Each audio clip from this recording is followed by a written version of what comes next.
নমস্কার বন্ধুরা, এটা হইল 31 ডিসেম্বর 2024 সন্ধ্যাবেলা অফিসতে আউনের সময় শেষ ভিডিও।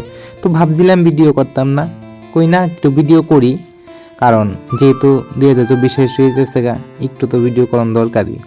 তো বাড়িতে এলাম, চাটা খাইলাম, খাইয়া সাইরা সয়াবিন আলুর একটা তরকারি বসাইছি। ওই দিন করে রান্না করছিলাম তরকারিটা, সয়াবিন আলুর লগে একলগে সব মাইখা বসাই দিই। এতে করে কি হয় বন্ধুরা, তেলটাও কম কম খাওয়া হয় আর রান্নাটাও খুব ভালো হয় খাইতে। একটু ঢাইকা ঢাইকা সময় নিয়ে করতে লাগে আর কি। আর এইদিকে বসাইছি ভাত গরম।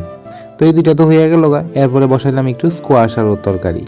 তো স্কোয়াশ আলুর তরকারিটাও সেম একলগে সিদ্ধ করে একটু তেল দিয়া একবারে বসাই দিচ্ছি আর কি, আলাদা করে ভাজছি না। তো এমনি করে এক সোমবার তরকারি স্বাদ হয়। আর সাইডে বসাইছি বেগুন ভাজা। আগের দিন বন্ধুরা রান্না করে রাখলে কি হয় জানেন, অত্যন্ত শীতের দিন সকালে উঠতে হয়ে জায়গা দেরি, মার অন্যান্য কাজ থাকে, তার লেগে আমি আগের দিন রান্না করে রাখি। টাটা, সবাই খুব ভালো থাকবেন।